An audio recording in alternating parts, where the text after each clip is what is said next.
And now I give the floor to Tupac Enrique Acosta of TONATIERRA.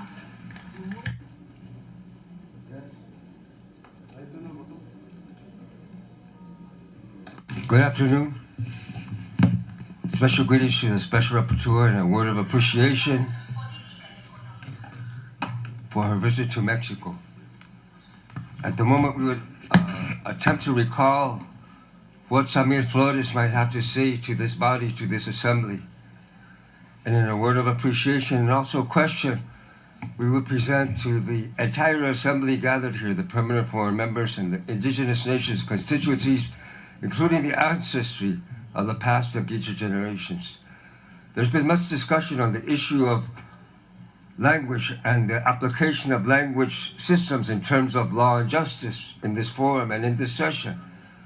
There has been no conversation or discussion as far as how the concept or the articulation of mandate itself could be brought into question for the purposes of a dialogue, an intercultural dialogue, a conversation.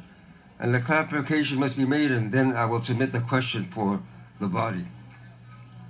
When the indigenous nations and peoples are being subjected to genocide and colonization, there is not an opportunity for a conversation. There's not an opportunity for a dialogue. There's not the proper venue for a forum. In particular, if it is not first recognized that just as the states may have their own particular and collective mandate within the UN system, we as original nations, we also have mandate, collective and planetary, as defenders of and advocates for the territorial integrity of Mother Earth. Based on that, we will submit these questions. Number one, United Nations Resolution 1514, its application in this continent. Why is that being blocked by the theory of the Salt Sea Doctrine and its failure to be applied in this continent? Why is it being blocked by the assertion by the government states of the Americas, which is not the name of this continent, that they are indigenous governments to this hemisphere? Number two, United Nations Resolution 1514. Where is that process being forward in terms of the United Nations Decolonization Committee?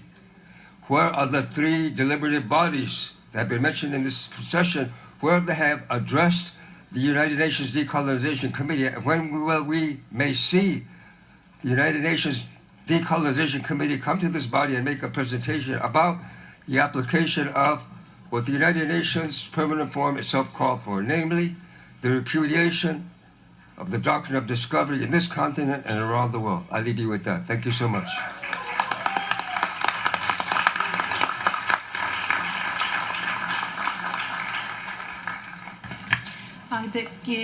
I thank the representative of TONATIERRA for his statement. And now I give the floor to the representative of